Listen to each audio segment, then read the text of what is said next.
Yeah, what a worthy champion. A few boxes hadn't been ticked by Ryan when I arrived here tonight, but he's ticked them all tonight, and look how happy his friends and family are. His fiancée Claire, and the money, 25 grand, will be spent on the wedding. That's great to hear. Another tremendous tournament. Okay, some of the fights may be a little bit scrappy, but wonderful entertainment. Well, Ryan Brawley gets a great reception from this crowd here at the Kelvin Hall in Glasgow. We'll get reaction from Glenn McCrory and Johnny Nelson. We hope to talk to Ryan Brawley as well, the Prizefighter lightweight champion. The presentation ceremony is on the way in a couple of minutes. Ryan Brawley! Ryan Brawley, the Prizefighter lightweight champion. Dick McTaggart doing the honours, the Scottish boxing legend, Olympic gold medalist. Brawley ringside with Ed Robinson. Well, Ryan, Prizefighter champion in Scotland, how does it feel? Absolutely brilliant. To get this, just to win it, just to get this far, never mind win it, it's absolutely brilliant. And you're to overcome a cut and roughhouse tactics from Stephen Burke.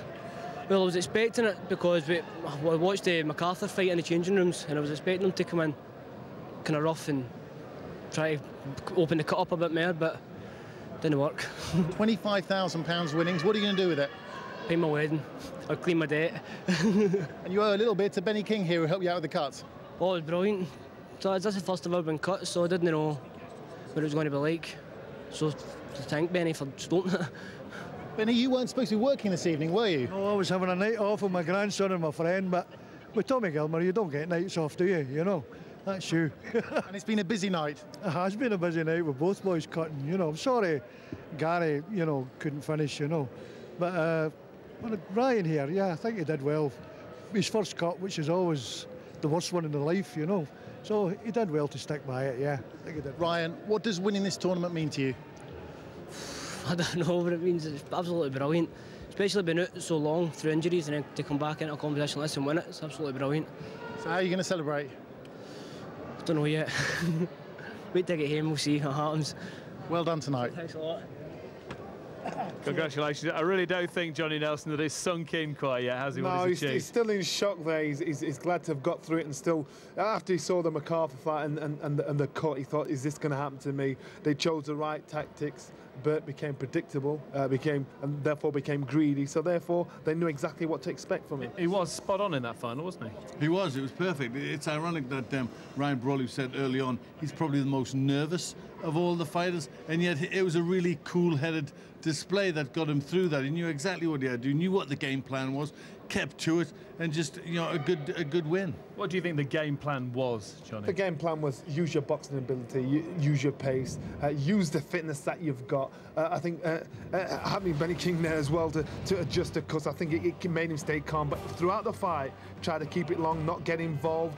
Nice right southpaw, right hooked, made Burke go into the corner, and that picked him up the 10-8 round. And that was, you know, that was really a mistake from Burke's game plan, because he came in there rushing, trying to get one on, and then ended up taking a knockdown. And Burke couldn't change his game plan. Once he set the pattern from the first round, Brawley knew exactly what to expect, so he had to just piston out the shots whenever Burke was in distance, keep the left hand high, try and step out to his right hand side, and keep chopping that right hook in and chase him off it. Certainly for Burke, the emotion got a little bit too much at the end. It worked for him in the fight before, you know, the rough tactics, but as it come to this fight against a cooler-headed boxer, it didn't work, and I think, you know, they were the wrong tactics for Burke. And Burke let himself down because we know he's a look at the punch that's there. Punches thrown by Burke and landed by Brawley. They've done so well, and success-wise, Brawley actually worked a lot more, but and got more success out of it all.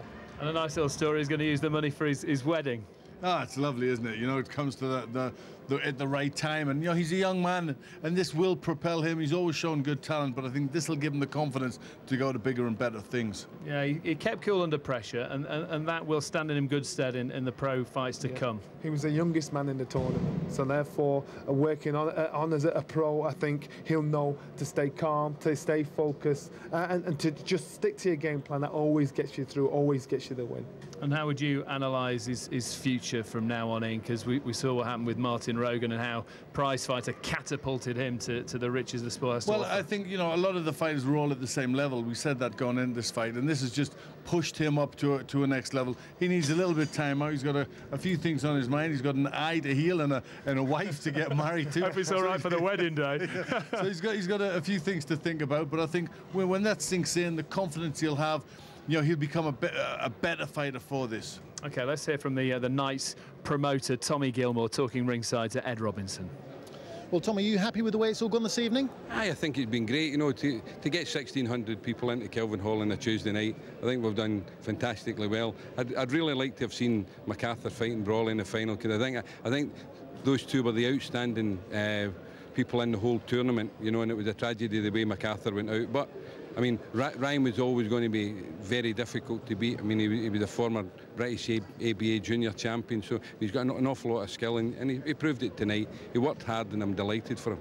Can you tell us when the next prize fighter is? Well, in the 19th of May, we're going to get the cruiserweights, and we'll have some former champions. And if it's anything as exciting as tonight, I'm sure everybody will want to tune in or be there on the night. We look forward to that. Yeah, we do. And the day for your diary is the 19th of May. Prizefighter, the cruiserweights, again on a Tuesday night, May the 19th on Sky Sports 1. Gentlemen, you're looking in quite good shape. You're not training for that one by any chance, are you, Johnny? We're in. Up the stakes a little bit, you know. I think the cruiserweight one will be a cracker. I know one or two of the fighters that are involved in it.